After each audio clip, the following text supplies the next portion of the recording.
Hello, everyone, and welcome back to Letting Go of Her podcast. Welcome to season two. um, I am so excited to finally be back and to finally be recorded. It was a very long summer break, and it's still technically not done. I still have another week. But honestly, it was a much needed break. And I am so excited to get back here, to get back to recording, and to update everyone on how my summer break was or how it's been going and what the Lord has been working on in my life lately. I do want to quickly apologize for the lack of quote unquote professionalism on this podcast. I have known since probably like March that the app that I use to upload my episodes was going to change completely, that I wasn't going to be able to record on there, which is where I was able to record like my sound bits and stuff. I've known for a few months, and the change came in July, and to be honest, I should have been more prepared and I should have researched and figured out what app I can use or what recording studio that I can use to record these episodes. But I didn't. I was just so busy over the summer, but also I just wanted to be 100% present with my family that I didn't really think twice about this podcast during these last couple of weeks, if I'm being quite honest. So they're gonna lack a little lack a little from for a little bit until I kind of figure it all out. But that's not really the point, right? The point is to listen to the goodness of God and what He's been doing in my life to give some sort of inspiration to someone out there. So again, apologies, but that's not the main reason for this podcast. But I do want to get into my summer break and what the Lord has done in my life lately. So I decided to take a summer break because, um, one, I wanted to be more present with my family, right? Like this would be the time where I would have both my kids here all day long. And also, my husband had a summer break off of school. So I would have him here more and not so stressed out over school and testing and studying and all that stuff. So I wanted to make sure that I gave my focus solely to them. Also, I felt that like towards the end of recording the episodes, I was feeling a little like down on the dumps. I was feeling very unmotivated. And I knew that if I tried to continue recording that way, I wouldn't be giving my best, right? So I just kind of needed to take a break, kind of just like reframe my mind and honestly just like pray to the Lord as to what it is that He truly wanted me to be saying and to be doing, and to be able to glorify Him through this podcast. So I needed that time, one, to spend it with my family, but two, to kind of like I'm gonna say it was kind of like fasting, like fasting my podcast just to see what the Lord would say, and in what direction it is that He wanted me to take this podcast. If I'm being quite honest, I was a little skeptical and honestly a little bit anxious about going into summer break this year. If you've been following along and listening to my previous episodes, you know that last summer was when I started getting my panic attacks. It was my first summer with both kids. My husband at the time was working like 70 hours a week. He was also going to school. We had just renovated our kitchen and we were renovating just like little things around the house. And it was a lot and it became extremely overwhelming. And I think I just burnt out. Um, and that only just it made my anxiety symptoms worse, and the symptoms were just so severe and so bad that I started to panic, and it turned into a panic disorder, which then turned into some sort of OCD. It was a hot mess. And so going into the summer, I was afraid that all of that was going to happen again. Um but the Lord has truly throughout this whole year has really been working in my life. And I could see the difference between last summer and this summer, and there is no other way to put it, or there's no other way to say it other than God has been with me this whole time. And when I think back of a year ago, when I go and read back like my journal, it was really scary. It was a really scary time because these physical symptoms were so severe, and these like ruminating thoughts were so bad, and the intrusive thoughts were just so loud in my head. And there were a lot of moments during last summer where I thought like I'm gonna have to live my life like this forever. Like, I'm going to physically feel ill forever. There were a few points within the last year where I almost drove myself to a psychiatric hospital because I was like, there's got to be something wrong. Like, there's something wrong with my brain right now. Like, it's just not wanting to function. Like, it doesn't want to listen to me when I say everything is okay and you're going to be okay. Like, it wouldn't. These thoughts wouldn't stop. These physical symptoms wouldn't stop. Just like this like everlasting like impending doom would just not go away.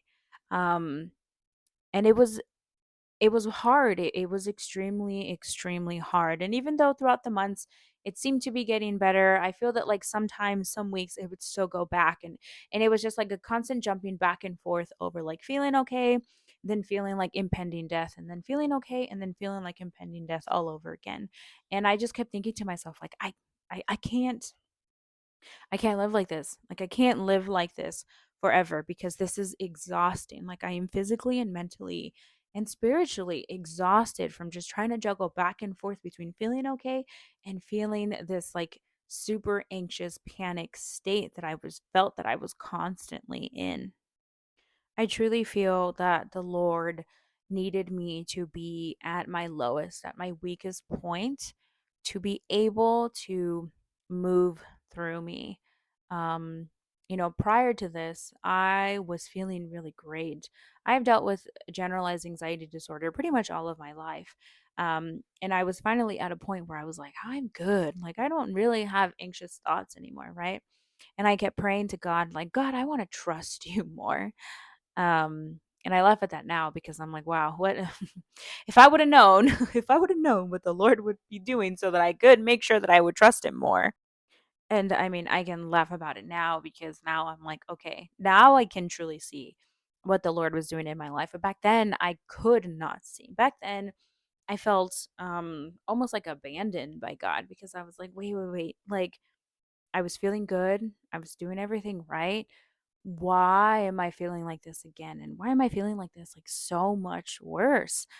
Um, but I truly think that he needed me to be at the lowest point to be able to really work in my life because I wasn't willing and I wasn't able to surrender it all and to give it all to him and to just completely give up control. I still wanted to control my anxiety in a sense. I still wanted to say, like, you know what? No, like, I have this under control. Like, I'm gonna feel anxious, but I have it under control. And truly, I didn't. I needed to give my anxiety to the Lord so that He can be in control of it in order for me to be free from it. It doesn't mean that I don't get anxious from time to time. I still do. But when I do, I give it to the Lord. I say, hey, what's up, God? I'm feeling a little anxious right now. And I understand why, right? This is happening. That's going on. I'm anxious about this. I'm thinking about that. But I know that I do not have control over those situations. I can't control the outcome. I can't control how people are going to act. I can't control what's going to happen. Only you can. So I'm going to give these anxious feelings to you and just let it go and just not worry about it and not think about it. And I'm going to sit here and I'm going to ask you to sit with me while my body decides it wants to feel this way. It feels uncomfortable, I know, but I know that you are sitting here with me and I know that you will get me through it. And that is what's been helping me with my anxiety lately. And that is what has been so freeing is the fact that I know that Jesus is right with me. That he's here with me, feeling these feelings with me, thinking these thoughts with me, but he's also whispering in my ear saying, "Child, you'll be okay." And he needed me to be at my lowest point so that I can finally let down my guard and allow myself to be vulnerable. I have always been a very, I guess you can say independent person. I have always been a very like, no, I can do it. I don't need you. I don't need anyone, right? And we can take it back to my childhood of me basically having to sort of just like fend for myself emotionally. Um, and we can blame it on that or whatever, but the truth is that I'm a grown adult now, and I can learn to manage my emotions in a better and a different way. um but during that time where I was having such horrible anxiety, there were moments where I just felt like I could not function, and I could not be a mom, and I could not be a wife. Like, there were just times where I just needed the company of someone, but I wasn't allowing my walls to be put down. Like, I kept my guard up. I had been praying and praying for friends, and what I didn't realize until just recently was that the Lord had already put the people that were meant to be my friends in my life, but I wasn't open and willing to have conversations with them. And not just like, "Hey, hi, how's it going?" Like, to go beyond surface level conversations to where I was able to open up to them and to really just tell them, "Hey, look, I'm struggling here, and I feel this way and I feel that way." And there were many moments where these people that came into my life came to my rescue, whether they know it or they don't. There were moments just like the random texts, the random phone calls, the random invitations to different places to do different things, over to their house, over for dinner, dropping off dinner. Those were all just like true, true blessings. And it was the Lord's way of showing me that I don't have to do this alone. Like, one, I have Him, but two, I have people around me who love me and care for me. And that is something that I have really, um, struggled with accepting, because just kind of growing up, I always thought that making myself invisible was best. And so when people lately have shown me that they care, it's been really like really weird, honestly, to just accept that and just be like, wait, wait, wait. You're calling me? You're texting me? You want to hang out with me, right? And I know that sounds a little sad, but that's just how I grew up. I just grew up just feeling always invisible. So the Lord really has been using these people in my life to show that I'm not invisible, right? That I don't have to carry these burdens on my own, that I don't have to suffer in silence, that He is with me, but that He's also brought people into my life who are going to help me get through this. And I feel that this summer has been a true, um just like pure example of God's goodness. Have I felt anxious over the summer? Oh yeah, a few times. Have I had panic attacks? Yeah, I want to say maybe once or twice, or maybe even more. um but just His kindness, His mercy, His greatness, His goodness, just all of it.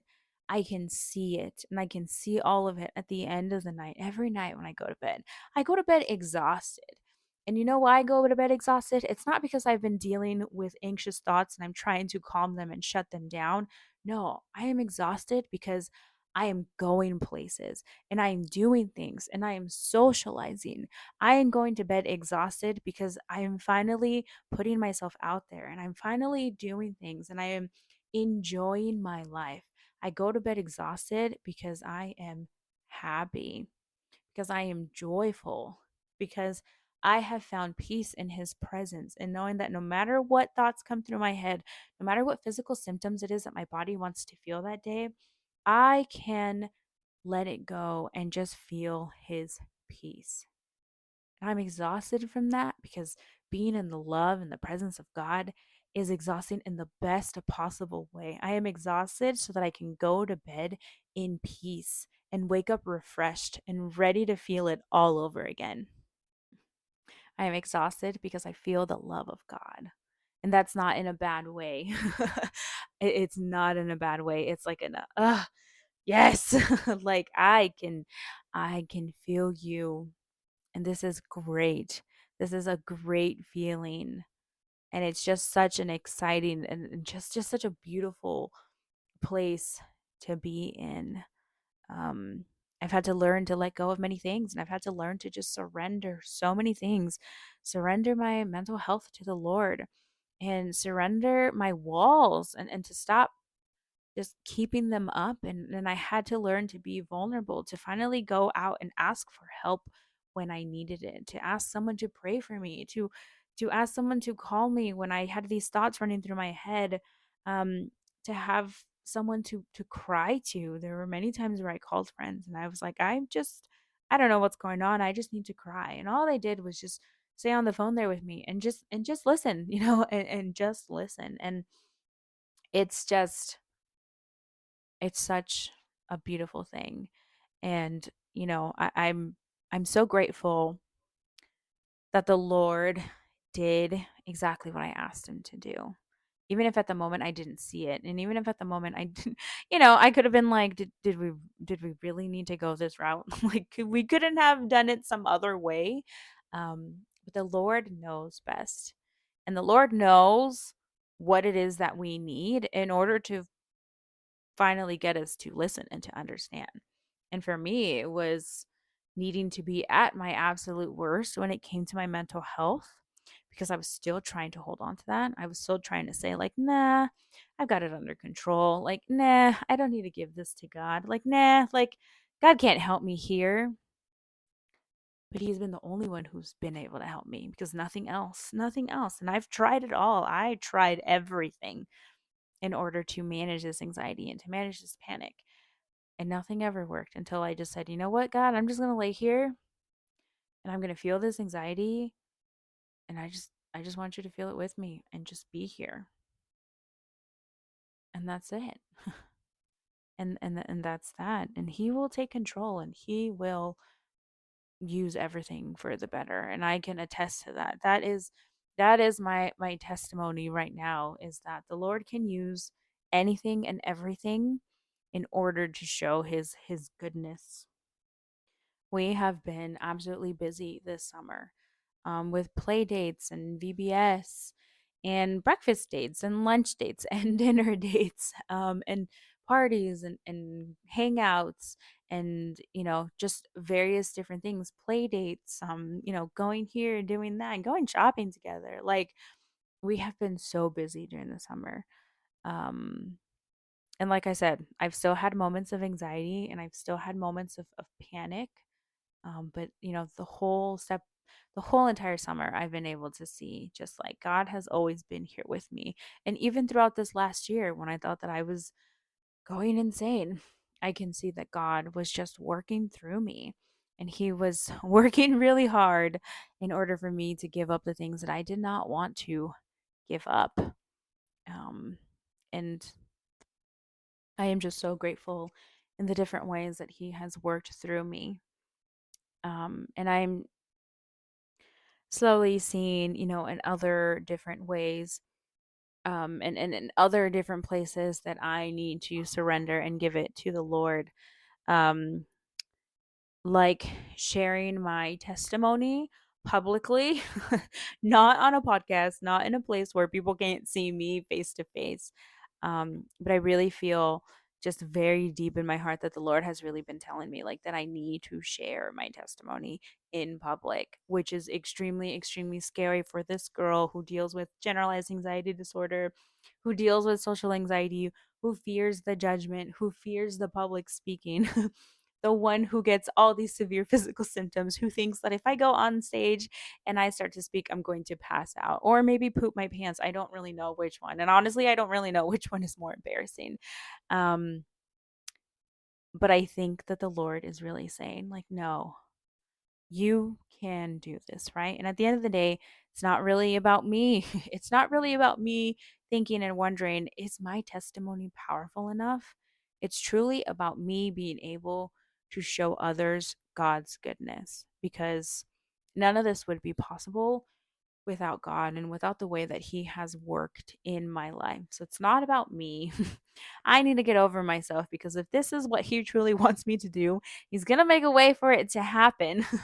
Whether it's, me thinking about it now and me being able to prepare for it now, or someone's just going to kind of put me on the spot and be like, "Oh, hey, can you share a testimony right now?" Which I really don't want that to happen. God, please don't get any ideas from me saying this. Um but I just know, and this has been something that's heavy on my heart lately. We have also had some other fun and exciting things happen during the summer. Um I decided to go back onto social media. I know that a few episodes ago, sometime maybe like in April or March, I had said, "You know what? I need to stop I couldn't do it. It was like too addicting, but also it was just too depressing because I was like, I don't see numbers going up. I don't see any progress. I don't see anything. So I had decided to just kind of take a break, mainly for like my mental health, but also because I knew that it was taking the time of something more important, right? Like I was taking too much time scrolling online when I could have been doing something a lot more productive. So I took the time off, but I did decide to go back in August. It was my son's birthday, so I was like, oh, you know what? Let me post a little video of like his year 1 to 2, right? Because last year I had made a video of like when he was born to year 1. So I was like, let me make a video of like from year 1 to 2. And I had posted that. And then I ended up posting a video of my son and his quote unquote birthday cake, which ended up being a rotisserie chicken. And we just stuck 2 candles in, recorded a little video, and I posted it online. And little did I know that that video would go viral. And for whoever doesn't know what viral means, it means actually I don't really know what it means to go viral. It just means that your video has gotten quite a couple of views. Um, I think at this point our video on Instagram has over 21 million views. And then on TikTok, I think it has over 18 million views. And I do know that it's been shared on a few different accounts, like big Instagram pages. I don't know if it's been shared on any TikTok pages. It's honestly it's been a lot. It's been very very overwhelming.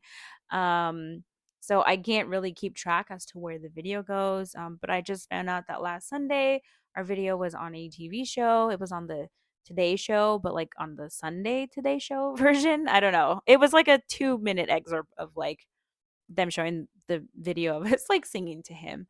But either way, that for me was very anxiety inducing the first couple of days because like just the notifications and the views and the comments and everything just like blew up out of nowhere, and I was getting endless messages from all these different pages and all these different things of like, can I share, can I reshare, can I repost, can I do this, can you do that, can you sign this, can you do this? And like I've never once had anything go viral. So it was extremely overwhelming. And for like a couple of days, I had really bad anxiety over it. Simply because like I had stopped showing my kids' faces on social media. And I know that this is very controversial. So just, well, I'm going to give my take on it. I had stopped showing their faces on social media because I just, I was like, you know what? I'm just not going to do it. And that birthday video that I posted, it showed his face, but I was like, "You know what? Like, no one's gonna see this.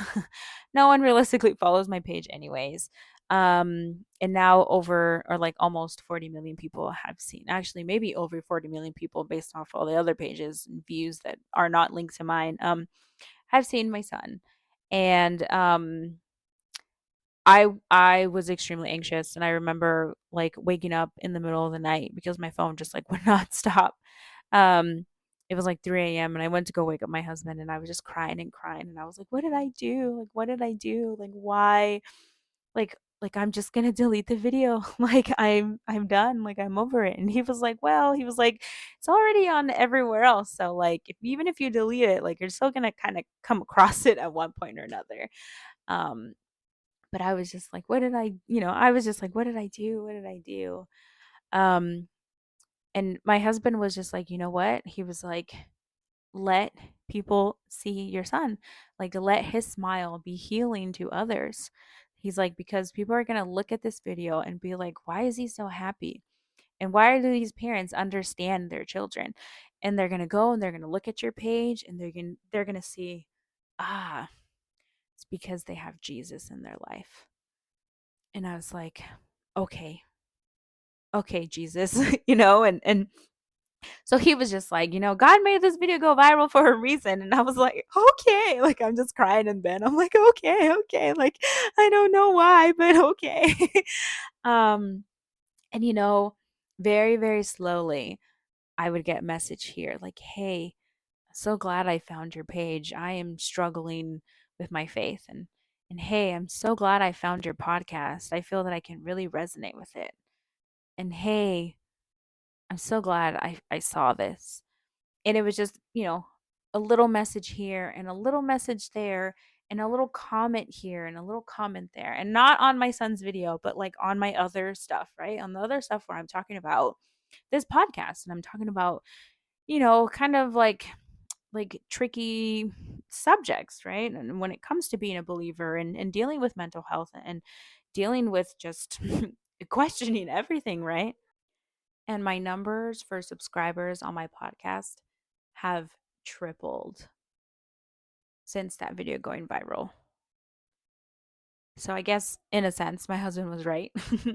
God made this video go viral for a reason, right?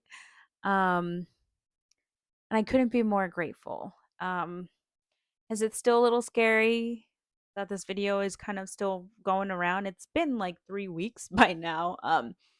And even though it's, slowed down tremendously, it's still just going and going and going. But I am praying, and honestly, I have prayed, well, not by name, but I have prayed over the millions of people who have seen this and just been like, Lord, I know that they saw this for a reason. And I pray that just by seeing this video that I am able to plant a little tiny mustard seed, right? Because it's not my job to save these millions of people. It's not. It's simply my job to be like Christ, to show kindness, to show love, and the Holy Spirit will do the rest. So, if you were one of those million people who saw that video and you didn't know whose kid it was my kid. It was my kid who was saying happy birthday to with 2 candles on a rotisserie chicken. And if you're wondering, well, he didn't have cake. Well, no, he doesn't like cake. Um, we had gone out to eat earlier before and they gave him a birthday sundae. He didn't even eat that because he doesn't care for ice cream. But we did have like little friends over to celebrate his birthday, and he did have chocolate pudding. So yes, he did have a sweet treat for his birthday. Just that day, we were all just so tired from being out all morning. And we were all really hungry and really wanted to eat. And so I stuck to candles and a chicken because rotisserie chicken is my son's favorite, absolute favorite thing to eat. So I guess my whole point of this episode of just updating on my summer break and talking about this Bible video is that God can use and will use anything to show his goodness. And I can attest to that. And I can say the Lord used my anxiety and the Lord used my panic in order to bring me closer to him and to bring me closer to his people. And he's using that viral video of my son with his chicken birthday chicken, um, in order to plant mustard seeds. And I know that. I know that. I know that the Lord is working. That the Holy Spirit is going to do what it needs to do in order to bring those people to Christ. And I am just so happy and so glad that the Lord has picked me. Well, I guess technically my son to be a part of that. I pray that everyone's summer was fun, filled, and full of the glory of God. But I also pray that as we start this new school year, as we start getting headed into the colder months, as we start to get headed to the holidays, I pray that the Lord keeps showing his presence and his face to those that need them the most. I know that the holidays can get tricky. I know that starting school and trying to find the routine and rhythm of things can get very tricky. So I just pray that he be with us during this time. In Jesus' name I pray. Amen.